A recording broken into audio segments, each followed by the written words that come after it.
die eeuw, aan die lam, aan die koning wat regeer, aan die seun, die gesalfde, aan die opgestane Heer, die hoogste ere, lof en aanbidding, verlossing kom net van ons God, die hoogste ere, nou en vir ewig, verlossing kom net van ons God.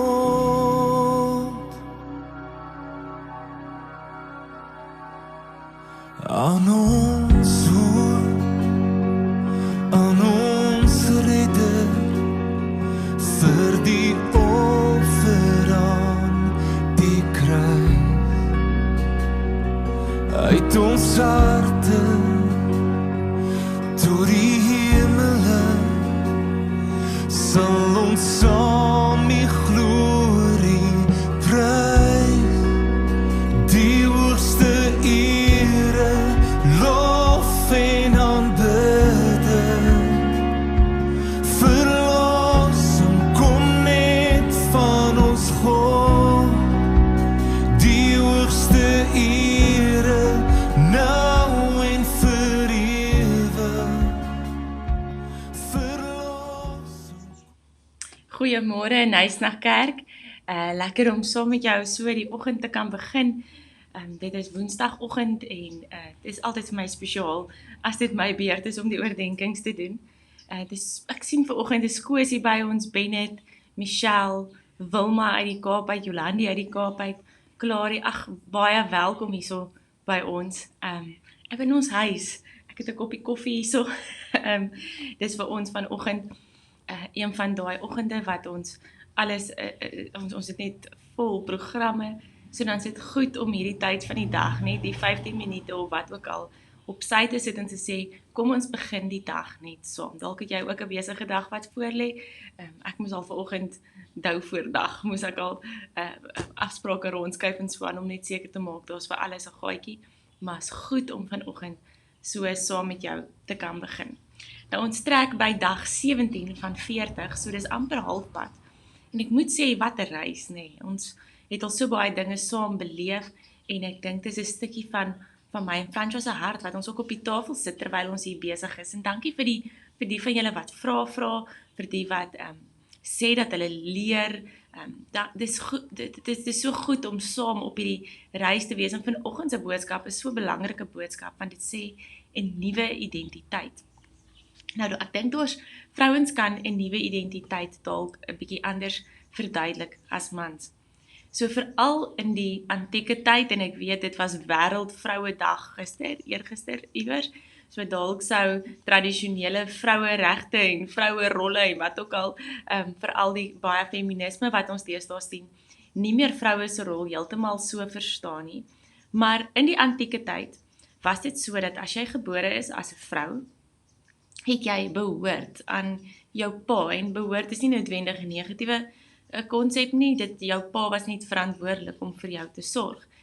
En dis waar die gebruik vandaan kom, ek dink aan toe ons getrou het Francois agter my rug Ficksburg toe gery, my ouers het toe op Ficksburg gewoon, en hy het in Ficksburg vir hulle gaan vra of mag hy met hulle dogter trou, want hy het gesê hy wil die verantwoordelikheid van my, wil hy oorneem, dat ek nie meer deel is van hulle gesin nie, maar van sy gesin raak.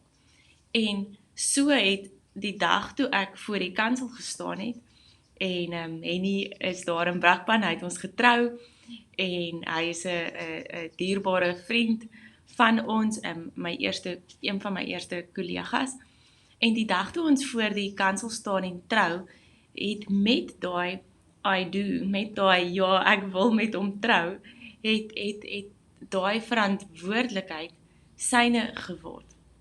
Nou, as ons byvoorbeeld dink, en ons het 'n bietjie nou te doen gehad in hierdie week met die koninklikes, die royal family en al die goeders wat uitgekom het daar.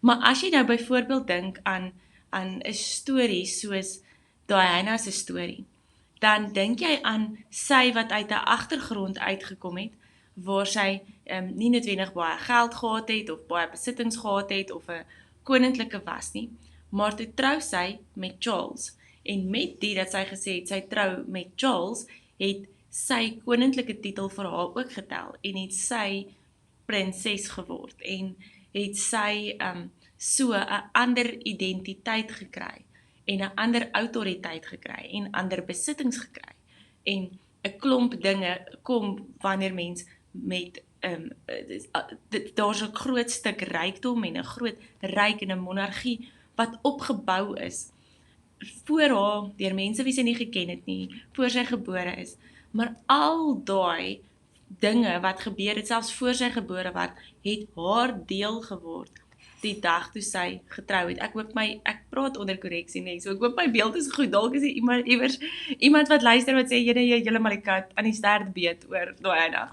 dis okay, sê dan vir my, maar jy hoor die beginsel, en die Bybel sê vir ons, dat ons as bruid van Christus, so as ons praat van bruid van Christus, dan praat dit van ons as 'n kerk, is die bruid van Christus, maar as individue is ons ook die bruid van Christus, mans en vrouens, ek weet dit kan vreemd klink, kan kies wat ons kan aan een van twee behoort, een van twee manne of bruidegom behoort. Deur geboorte is ons gebind aan Adam, maar ons kan in 'n huwelik met Jesus ingaan, en dan is ons nie meer deel van Adam se gesin nie, dan identifiseer ons met Jesus. Dan word sy rykdom, sy heerlikheid, sy geregtigheid word my geregtigheid. So hy is die een wat die heilige een is, maar hy is ook die een wat my heilig maak, en ek kan aan hom identifiseer. So die Bybel gebruik die metafoor van 'n man en 'n vrou, maar hy gebruik ook die metafoor van kinders en aanneem ouers, dat jy deel word van sy gesin, want hy neem ons aan. Dan lees ons in Hebreërs 2, lees ons hoe praat die Hebreërs skrywer hieroor. Nou is dit so, dat sowel Jesus, die een wat geheilig is, as almal wat deur hom geheilig word, dieselfde Vader het. Dit is waarom Jesus, en dis groot woorde Jesus nie huiwer om hulle sy broers en susters te noem nie. Want hy sê vir God, en dan word die Bybel aangehaal en verduidelik, soos wat Jesus dit, of soos wat die Ou Testament, soos wat Dawid, en kom hierdie teksgedeeltes uit, dis profetiese teksgedeeltes wat gaan oor Jesus, dit leer die Hebreërs skrywer ons. Hy sê vir God, ek sal u naam bekend maak aan my broers en susters, ek sal in u gemeente u lof besing. Hy sê ook, ek sal vas op hom vertrou, en verder, hier is ek saam met die kinders wat God my gegee het. So omdat hierdie kinders mense van vlees en bloed is, so omdat hulle ons nie net geestelik is nie, maar liggaam ook, het Jesus ook ten volle mens net soos hulle geword. Want hy kon net sterf as hy ten volle mens was. En hy kon net deur self te sterf om die nekslag te dien wat die mag oor die dood gehad het. Dit is die duiwel.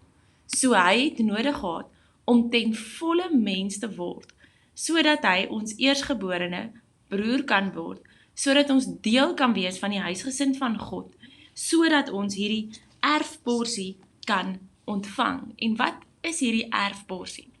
Hierdie erfporsie is die genade dat ons kry wat ons nie verdien nie.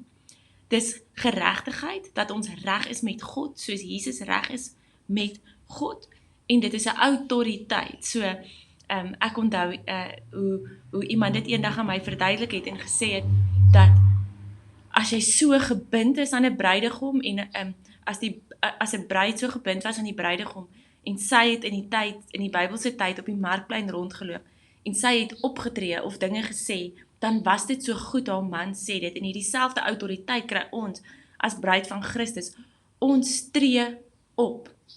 Ek het gister 'n gesprek met iemand, en dalk moet ek dit sê, dat ons invloed in hierdie wêreld moet hê. Ek praat met iemand oor beheerliggaam, om op 'n beheerliggaam te dien, en op verskillende organisasies in 'n dorp invloed te hê, want daardeur word God se heerskappy in 'n dorp gebeur dit. Daarom is dit belangrik dat ons invloed sal hê in ons dorp, sodat God se heerskappy uit ons uit kan kom, want ons is sy bruid, ons is sy, ons tree op namens hom in ons dorp, en ons het nodig om invloed te hê in ons dorp, sodat daar kan heelheid kom, en sodat sy heerlikheid regtig uit ons dorp uit sal straal.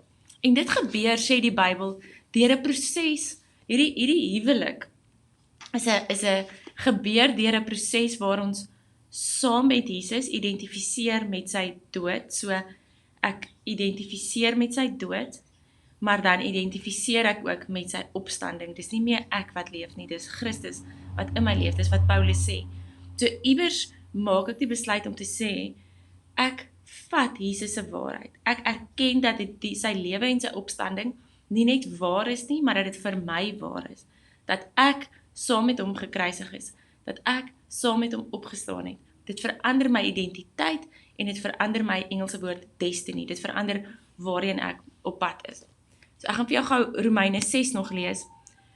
Aangesien ons saam met hom een geword het in sy dood, sal ons saam met hom opgewek word tot 'n nuwe lewe. Ons weet dat ons ou sondige self saam met Christus gekruisig is, sodat die sonde se mag oor ons verbreek kan word en ons nie meer slawe van die sonde sal wees nie. Want as iemand sterf, word hy vry van die mag van sonde. Aangesien ons saam met Christus gesterf het, weet ons ook dat ons deel sal hê in sy lewe. Ons weet dit omdat Christus uit die dood opgewek is en nooit weer sal sterf nie. Die dood het geen meer mag oor hom nie. Hy het eens en vir altyd vir die sonde gesterf en nou leef hy vir God. Julle moet dus ook seker weet dat julle vir die sonde dood is en nou vir God lewe, deurdat julle met Christus Jesus een is. So hy sê, ons het gesterf saam met Christus en saam met ons heers nou oor die sonde. Daai deel wat ons deel was in Adam, toe ons nog met hom geïdentifiseer het, daai ek is nie goed genoeg nie en ek loop met 'n skuldgevoel rond want ek doen nie goed genoeg nie. Dis gekruisig saam met Jesus. En partykeer het jy dit nodig om dit weer vir jouself te sê. Om weer vir jouself te herinner en te herinner en te herinner en te sê, dit is nie meer wie ek is nie. Ek is nou reg met God. Ek is in Jesus. Sy geregtigheid is my geregtigheid. En ek kan lewe in verhouding met die Heilige Gees. Want dis uiteindelik waar die vryheid van die Christelike lewe lê. Wat sê, julle word nie deur julle sondige natuur beheer nie. En net om dit te hoor, vra geloof van ons om te sê, ek word nie meer deur my sondige natuur beheer nie. Julle word beheer deur die Gees, omdat die Gees van God in julle woon. As jy Jesus aangeneem het, woon die Gees van God in jou. Onthou, iemand wat nie die Gees van Christus het nie, is nie een van sy mense nie. As Christus in julle lewe, is julle liggame wel nog as gevolg van die sonde aan die dood onderhewig, maar julle Gees leef, omdat julle saak met God reggemaak is. Dit is so mondvol vanoggend, en ek wil jy moet vanoggend net hoor hierdie identiteit wat jy gekry het. Hoor vanoggend dat jy dood is vir die sonde. Hoor dat die Gees in jou leef, dat jy lewe uit jou verhouding met die Gees wat binne in jou is, en dat jy vir hom kan vra om jou te lei. En daar waar jy voel die sonde jou nog vashou, kan jy hierdie waarheid oor dit uitspreek om te sê, die sonde heers nie meer oor my nie. Hierdie stikkendheid heers nie meer oor my nie. So wat hoor jy vandag? Wat is jou inspirasie? Wat is die implikasie daarvan? En hoe gaan jy dit implementeer in jou lewe? Dis die 3 vrae. Mag jy 'n wonderlike Woensdag hê.